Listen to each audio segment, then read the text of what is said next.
तो बिहार के राजनीति में ना एक बहुत बड़ा भूचाल आया है।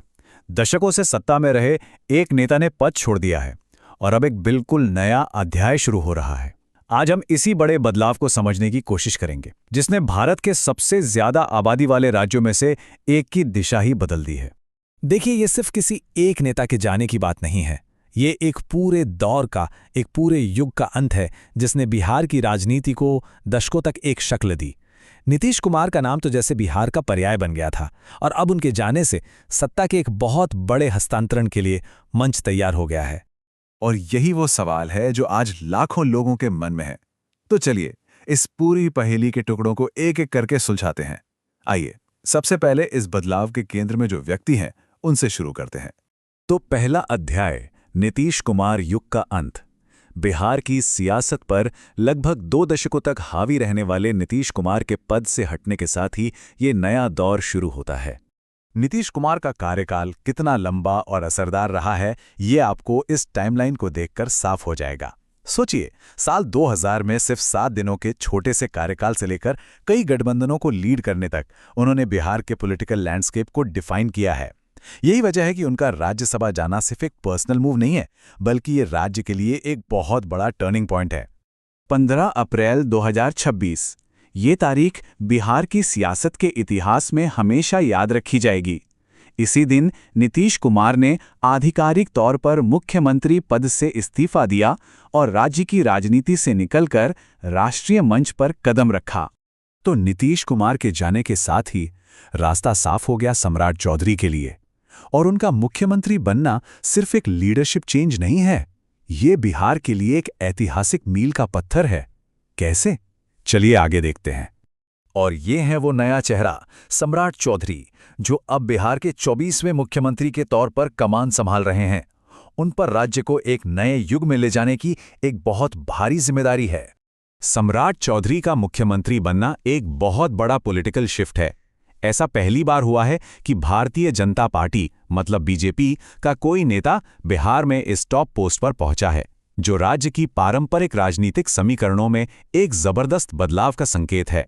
इस बदलाव का राष्ट्रीय महत्व कितना है, इसका अंदाजा प्रधानमंत्री नरेंद्र मोदी के इस बयान से लगता है। मतलब साफ है, नए मुख्यमंत्री से उम्मीदें बहुत ज्यादा हैं और अब पूरे देश की नजरें बिहार पर हैं। अब जब एक नया नेता आता है तो सवाल उठता है कि उन्हें विरासत में मिला क्या है।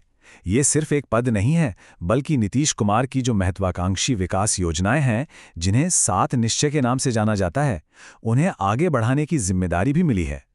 अब ये 7 निश्चय आखिर है क्या? देखिए, ये नीतीश कुमार की सबसे बड़ी पॉलिसी पहल रही है। ये बिहार के सोशियो इकोनॉमिक डेवलपमेंट के लिए 7 बड़े लक्ष्यों का एक सेट है, जिससे अलग अलग फेज में लागू किया गया है, ताकि राज्य की सबसे बड़ी चुनौतियों से निपटा जा सके। और ये देखना काफी दिलचस्प है कि ये प्रोग्राम वक्त के साथ कैसे बदला है। जहां पहले फेज में बिजली, पानी और सड़कों जैसी बुनियादी जरूरतें पूरी करने पर फोकस था, वहीं इसका जो लेटेस्ट फेज है 7 निश्चित 3.0, उसका लक्ष्य कहीं ज्यादा बड़ा है। बिहार को 2030 तक एक विकसित राज्य में बदलना। जरा इन टारगेट्स के स्केल को देखिए। 1 करोड़ नौकरियां, 50 लाख करोड़ का इन्वेस्टमेंट, लोगों की इनकम को डबल करना, ये सिर्फ वादे नहीं हैं, ये एक राज्य को बदलने के लिए तय किए गए बड़े बड़े लक्ष्य हैं। अब इन विशाल लक्ष्यों को हकीकत में बदलने की चुनौती जो है वो सम्राट चौधरी की नई सरकार पर है। तो चलिए अब बड़ी बड़ी इकोनॉमिक पॉलिसीज से हटकर एक ऐसी योजना पर नजर डालते हैं जो सीधे सीधे लोगों की जिंदगी पर, खासकर बिहार की बेटियों की जिंदगी पर असर डालती है। 54,100 रुपए, ये एक बड़ी रकम है ना? ये वो कुल रकम है जो एक लड़की को राज्य की एक बहुत खास योजना के तहत जन्म से लेकर ग्रेजुएशन तक मिल सकती है। इस योजना का नाम है मुख्यमंत्री कन्या उत्थान योजना, और इसका आइडिया बहुत सिंपल है। लड़कियों को स्कूल में बनाए रखने और उन्हें अपनी पढ़ाई पूरी करने के लिए पैसों से मदद करना। ये टेबल दिखाता है कि ये स्कीम काम कैसे करती है।